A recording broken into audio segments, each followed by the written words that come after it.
We are taking every thought captive to the obedience of Christ. It's something that you and I have to be very intentional about. Shop for our thoughts like you would a new outfit, a new suit, a new dress, whatever it may be. Examine the quality of the material, try the clothes on, and observe from all angles. You should do the same with your thoughts. Isn't that a great way to think about thoughts? I think it's easy to just, a thought comes into your mind, into my mind, and I just react to it instead of measuring it up, looking at it from all perspectives. Is this a good quality thought or not? Is this thought going to lead me on a good path or not? I think that's brilliant. Your thoughts are not all your own to start with. There's a fact. And again, how cool is that? And I've never really thought about it that way. I never thought about, well, whose thoughts are these? Are they mine, or they're someone else's, or whatever? So that's just such a great way to look at it, to evaluate it. Many thoughts come into your mind triggered by other things, a movie, a conversation, a song, anything,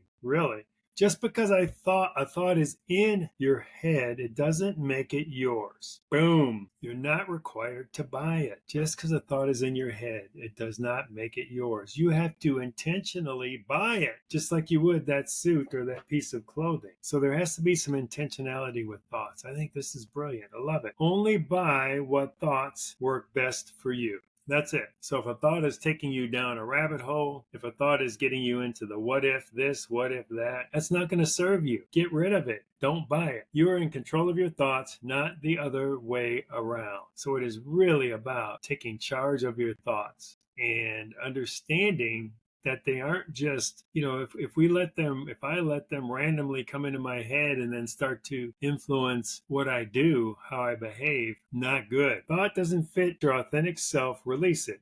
Don't judge it, dissect it, just let it go. Just like an outfit. You don't jump on it and buy it, you just put it back on the rack. It's the same thing. So don't worry about judging it, dissecting it, just let it go.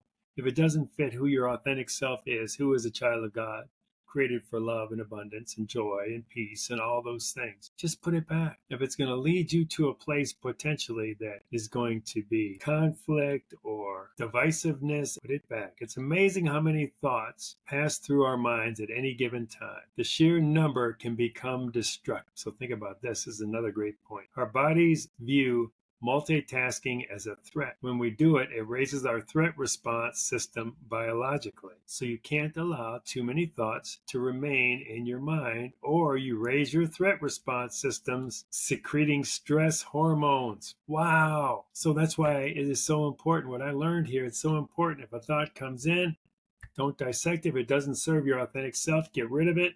Because if you have too many of these thoughts running around in your head, your stress level increases, leads to disease and all those other things. Simplifying your thoughts simplifies your body's response in the present moment. Decluttering your mind creates an emotional margin and opens you up to greater peace, oneness, and presence right now in the moment. The power of taking thoughts captive. Take advantage of this, and we'll be able to continue to take advantage of this. And I think it's like anything else. If you make it a habit, it'll really serve over time. And it's with this awareness and really emphasis on taking every thought captive, and start to pay attention to what thoughts are coming into your mind, because that's going to give you an idea too. Well, maybe I'm watching too much TV, or I'm reading the wrong kind of books, or I'm around the wrong kind of people.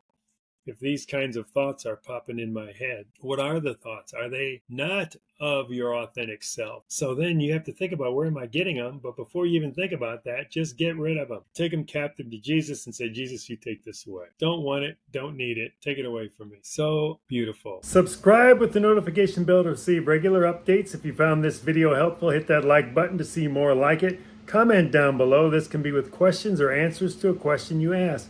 And we will see you next time on the journey from isolation to community, where the next step beyond is freedom.